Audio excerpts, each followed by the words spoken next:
എല്ലാ വിദ്യാർത്ഥികൾക്കും പുതിയൊരു വീഡിയോയിലേക്ക് സ്വാഗതം. ഈ വർഷത്തെ SSLC പരീക്ഷ നടന്നുകൊണ്ടിരിക്കുകയാണ്. അപ്പോൾ വിദ്യാർത്ഥികൾക്ക് നാളെ, അതായത് മാർച്ച് 7-ാം തീയതി വെള്ളിയാഴ്ച രാവിലെ 9:30 മുതൽ 11:15 വരെയുള്ള പരീക്ഷ എന്ന് പറയുന്നത് ഒന്നാം ഭാഷയുടെ പാർട്ട് 2 ആണ്.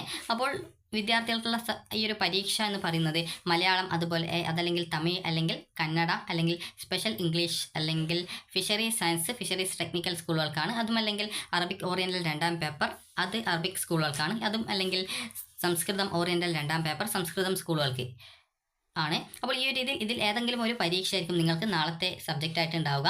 അപ്പോൾ വിദ്യാർത്ഥികൾക്ക് ഏത് സബ്ജക്റ്റ് ആയിരുന്നാലും വിദ്യാർത്ഥികൾ നന്നായിട്ട് പഠിക്കാനായിട്ട് ശ്രദ്ധിക്കുക. അതുപോലെ തന്നെ ഈ ഒരു പരീക്ഷ എന്ന് പറയുന്നത് 40 മാർക്കിൻ്റെ സബ്ജക്റ്റാണ്. അതുപോലെ ചോയ്സ് ക്വസ്റ്റ്യൻസ് ഉണ്ടാവും. ചോയ്സ് ക്വസ്റ്റ്യൻ എന്ന് പറഞ്ഞാൽ ഏകദേശം ഒരു 5 ക്വസ്റ്റ്യൻസ് തന്നിട്ട് അതിൽ 3 ക്വസ്റ്റ്യൻ ആൻസർ ചെയ്യുക എന്നൊക്കെ പറഞ്ഞുകൊണ്ടുണ്ടാവും. അതുപോലെ തന്നെ വിദ്യാർത്ഥികൾ ഈ ഒരു പരീക്ഷ നന്നായിട്ട് എഴുതാനായിട്ട് ശ്രദ്ധിക്കുക. അപ്പോൾ വിദ്യാർത്ഥികൾ ശ്രദ്ധിക്കേണ്ട പ്രധാനപ്പെട്ട കാര്യം എന്ന് പറയുന്നത് നിങ്ങൾ നന്നായിട്ട് പഠിക്കുക, അതുപോലെ നന്നായിട്ട് പരീക്ഷ എഴുതുക എന്നുള്ളതാണ്.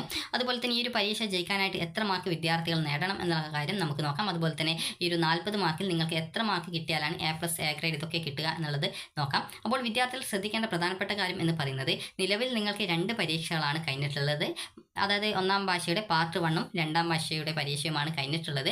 അപ്പോൾ ഇനി വിദ്യാർത്ഥികൾക്ക് ബാക്കിയുള്ള സബ്ജക്റ്റുകളുടെ പരീക്ഷയൊക്കെ ഉണ്ട്. അപ്പോൾ അതുകൊണ്ട് തന്നെ നിങ്ങൾ ശ്രദ്ധിക്കേണ്ട കാര്യം എന്ന് പറയുന്നത് കഴിഞ്ഞ പരീക്ഷയിൽ നിങ്ങൾ പ്രതീക്ഷിച്ചത്ര രീതിയിൽ എഴുതാൻ പറ്റിയിട്ടില്ല, അല്ലെങ്കിൽ ഇന്ന ക്വസ്റ്റ്യൻസ് നിങ്ങൾക്ക് അറ്റൻഡ് ചെയ്യാൻ സാധിച്ചിട്ടില്ല, അതായത് സമയം നിങ്ങൾക്ക് കിട്ടാത്തത് കൊണ്ട് നിങ്ങൾക്ക് ആ ഒരു പരീക്ഷയുടെ അതായത് ചില ക്വസ്റ്റ്യൻസ് നിങ്ങൾക്ക് എഴുതാൻ പറ്റിയിട്ടില്ല എന്നിങ്ങനെയൊക്കെ വിദ്യാർത്ഥികൾ പറയുന്നുണ്ട്. അപ്പോൾ വിദ്യാർത്ഥികൾ ശ്രദ്ധിക്കേണ്ട കാര്യം എന്ന് പറയുന്നത് ഈ ഒരു ക്വസ്റ്റ്യൻസ് എഴുതാൻ സാധിച്ചിട്ടില്ല എന്നൊക്കെ കരുതി അതും ആലോചിച്ച് ടെൻഷനൊന്നും അടിച്ചിട്ട് ഇരിക്കേണ്ടതില്ല. കാരണം ഓൾറെഡി ആ ഒരു പരീക്ഷ എഴുതി കഴിഞ്ഞതുകൊണ്ട് പ്രത്യേകിച്ച് ഇനിയൊന്നും ചെയ്യാനില്ല. അതുകൊണ്ട് തന്നെ ഇനിയുള്ള പരീക്ഷകൾക്ക് നന്നായിട്ട് പഠിച്ച് കൂടുതൽ മാർക്ക് വാങ്ങിക്കാനായിട്ട് ശ്രദ്ധിക്കാം. അപ്പോൾ വിദ്യാർത്ഥികൾ ഇനി വരുന്ന പരീക്ഷ, അതായത് നാളത്തെ മലയാളം പരീക്ഷയ്ക്ക് വിദ്യാർത്ഥികൾ എത്ര മാർക്ക് നേടണം എന്നുള്ള കാര്യം നമുക്ക് നോക്കാം. അപ്പോൾ വിദ്യാർത്ഥികൾക്ക് 40 മാർക്കിലാണ് പരീക്ഷ, 10 മാർക്ക് CE ഉണ്ട്. ടോട്ടൽ 50ലാണ് ഈ ഒരു പരീക്ഷ വരിക. അതായത് പരീക്ഷ എന്ന് പറയുമ്പോൾ അത് 40ലാണ്, CE ഉൾപ്പെടെ 50ലാണ് ടോട്ടൽ മാർക്ക് വരിക.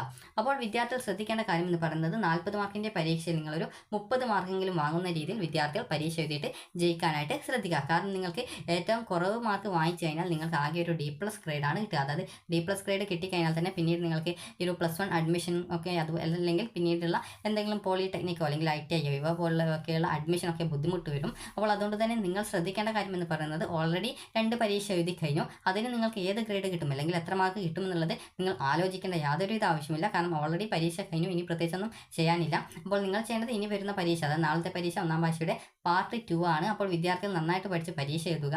അതുപോലെ തന്നെ കഴിഞ്ഞ പരീക്ഷയ്ക്ക് ഇത്ര മാർക്ക് കിട്ടില്ല, അത് ജയിക്കില്ല എന്നൊന്നും ആലോചിച്ച് ടെൻഷൻ അടിക്കേണ്ട യാതൊരു ആവശ്യമില്ല. ഇനി വരുന്ന പരീക്ഷയ്ക്ക് നിങ്ങൾ നന്നായിട്ട് പഠിച്ച് ഒരു മിനിമം നിങ്ങളൊരു 30 മാർക്കെങ്കിലും വാങ്ങിക്കാനായിട്ട് ശ്രദ്ധിക്കാം. നിങ്ങൾക്കൊരു 30 മാർക്ക് വാങ്ങിച്ചു കഴിഞ്ഞാൽ നിങ്ങൾക്ക് ഏകദേശം നിങ്ങൾക്കൊരു B+ ഗ്രേഡ് വരെ ലഭിക്കാൻ സാധ്യതയുണ്ട്. അപ്പോൾ കൂടുതൽ നന്നായിട്ട് എഴുതുന്ന സമയത്ത് A ഗ്രേഡൊക്കെ നിങ്ങൾക്ക് കിട്ടാനുള്ള സാധ്യതയുണ്ട്. അപ്പോൾ അതുകൊണ്ട് തന്നെ നിങ്ങൾ ശ്രദ്ധിക്കേണ്ട കാര്യം എന്ന് പറയുന്നത് ഈ ഒരു 40 മാർക്കിൻ്റെ വിഷയത്തിൽ നിങ്ങൾക്ക് CE ഉൾപ്പെടെ ജയിക്കാനായിട്ട് ഒരു 5 മാർക്ക് കിട്ടിക്കഴിഞ്ഞാൽ നിങ്ങൾക്ക് ജയിക്കാം. എന്നാൽ ഈ ഒരു 5 മാർക്ക് കിട്ടിയതുകൊണ്ട് പ്രത്യേകിച്ച് നിങ്ങൾക്ക് ഭാവിയിൽ പ്രത്യേകിച്ച് വലിയ ഉപകാരമൊന്നും ഉണ്ടാവില്ല. അപ്പോൾ അതുകൊണ്ട് തന്നെ നിങ്ങൾ ശ്രദ്ധിക്കേണ്ട കാര്യം എന്ന് പറയുന്നത് നിങ്ങൾക്കൊരു 40-ൽ ഒരു 30 മാർക്കെങ്കിലും കിട്ടുന്ന രീതിയിൽ പരീക്ഷ നന്നായിട്ട് എഴുതുക. കാരണം ചില വിദ്യാർത്ഥികൾ പറഞ്ഞിട്ടുണ്ടായിരുന്നു ഇംഗ്ലീഷ് പരീക്ഷയ്ക്ക് ഞാൻ ഒരു 10 മാർക്ക് കിട്ടുന്ന രീതിയിലാണ് എഴുതിയിട്ടുള്ളൂ എന്നുള്ളത്. അപ്പോൾ വിദ്യാർത്ഥികൾ ശ്രദ്ധിക്കേണ്ടത് നിങ്ങൾ ഒരു 10 മാർക്ക് കിട്ടുന്ന രീതിയിലോ അല്ലെങ്കിൽ 5 മാർക്ക് കിട്ടുന്ന രീതിയിലൊന്നും പരീക്ഷ എഴുതരുത്. നിങ്ങളെക്കൊണ്ട് പറ്റുന്ന രീതിയിൽ മാക്സിമം എത്രത്തോളം മാർക്ക് വാങ്ങിക്കാൻ പറ്റുമോ അതനുസരിച്ച് വേണം നിങ്ങൾക്ക് ഈ ഒരു ആൻസേഴ്സൊക്കെ എഴുതുന്നതിലായിട്ട്. അതായത് ആ ഒരു ക്വസ്റ്റ്യൻസൊക്കെ നിങ്ങൾ എല്ലാ ക്വസ്റ്റ്യൻസും മാക്സിമം അറ്റൻഡ് ചെയ്യാനായിട്ട് ശ്രദ്ധിക്കണം. അതുപോലെ നിങ്ങൾക്ക് അറിയാവുന്ന ആ ഒരു ക്വസ്റ്റ്യൻസിൻ്റെ ആൻസേഴ്സ് കൃത്യമായിട്ട് എഴുതാനും ശ്രദ്ധിക്കേണ്ടതാണ്. അപ്പോൾ വിദ്യാർത്ഥികൾ ശ്രദ്ധിക്കേണ്ട കാര്യം എന്ന്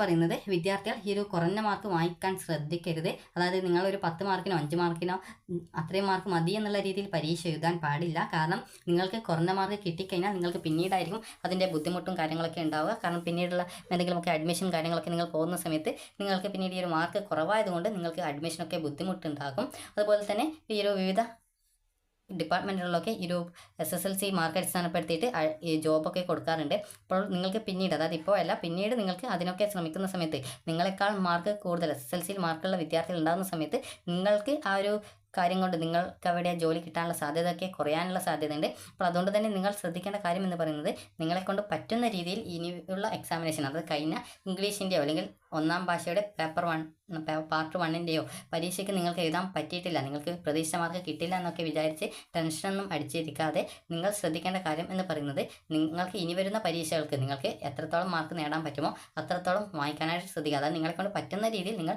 കൂടുതൽ മാർക്ക് വായിക്കാനായിട്ട് ശ്രദ്ധിക്കുക. അതുപോലെ തന്നെ ഒട്ടും ടെൻഷനൊന്നും അടിക്കേണ്ട ആവശ്യമില്ല. ഇന്ന് നമുക്ക് ഈ ഒരു നാളത്തെ പരീക്ഷയിൽ നിങ്ങൾക്ക് A+ അല്ലെങ്കിൽ A ഗ്രേഡ് കിട്ടാനായിട്ട് നിങ്ങൾക്ക് എത്ര മാർക്ക് കിട്ടണം എന്നുള്ള കാര്യം നമുക്ക് നോക്കാം.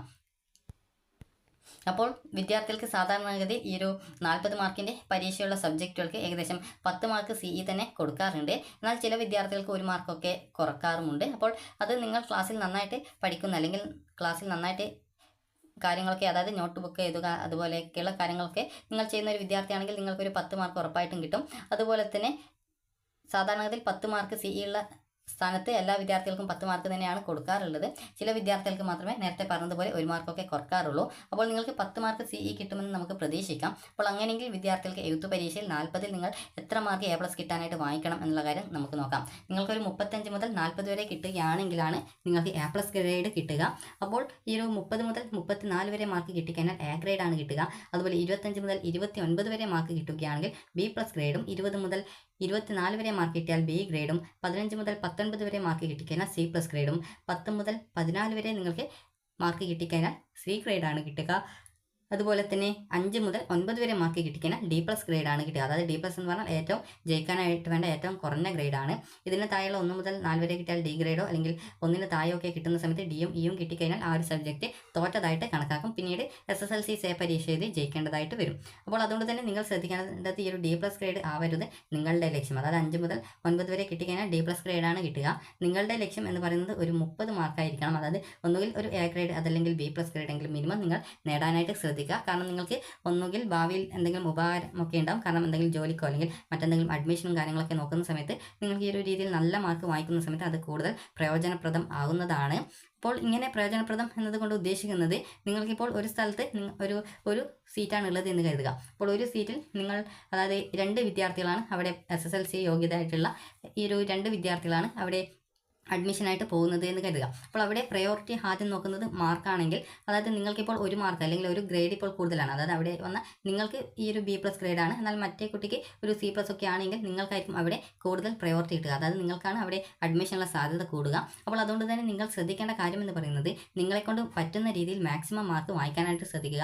അല്ലാതെ എനിക്ക് ഇത്ര മാർക്ക് കിട്ടില്ല അല്ലെങ്കിൽ ഞാനൊരു 5 മാർക്കിനെ എഴുതിയിട്ടുള്ളൂ അല്ലെങ്കിൽ 10 മാർക്കിനെ എഴുതിയിട്ടുള്ളൂ എന്ന് കരുതി അങ്ങനെ, അതായത് അത്രയും കുറഞ്ഞ മാർക്കിന് ക്വസ്റ്റ്യൻസിന് ആൻസർ ചെയ്യാതിരിക്കുക. നിങ്ങൾ മിനിമം ഈ ഒരു 40 മാർക്കിൻ്റെ വിഷയമാണെങ്കിൽ അതിൽ നിങ്ങളൊരു 30 മാർക്ക് കിട്ടുന്ന രീതിയിൽ പരീക്ഷ എഴുതുക.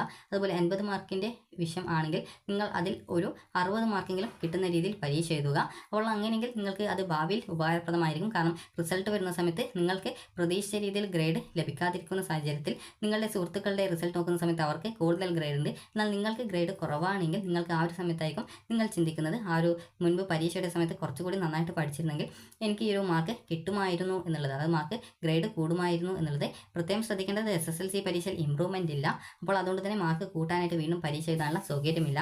റീവാലുവേഷൻ, സ്ക്രൂട്ടിനി, ഫോട്ടോ കോപ്പി എന്നിങ്ങനെയുള്ള ആ ഒരു നിങ്ങളുടെ പേപ്പർ വീണ്ടും ചെക്ക് ചെയ്ത് മാർക്ക് വർദ്ധിപ്പിക്കാനുള്ള ഒരു കാര്യം മാത്രമേ ഉണ്ടാവുള്ളൂ. അപ്പോൾ അതുകൊണ്ട് തന്നെ നിങ്ങൾ ശ്രദ്ധിക്കേണ്ടത് ഇനിയുള്ള പരീക്ഷകൾക്ക് നന്നായിട്ട്, അതായത് നാളെ തൊട്ടുള്ള പരീക്ഷകൾക്ക് നന്നായിട്ട് പഠിച്ച് കൂടുതൽ മാർക്ക് വാങ്ങിക്കുക. അതുപോലെ ഒട്ടും ടെൻഷൻ അടിക്കേണ്ട യാതൊരുവിധ ആവശ്യവുമില്ല. അപ്പോൾ വിദ്യാർത്ഥികൾക്ക് ഈ ഒരു വീഡിയോ ഉപകാരപ്രദമായിട്ടുണ്ടെങ്കിൽ ലൈക്ക് ചെയ്യുക, ഷെയർ ചെയ്യുക. Thank you for watching.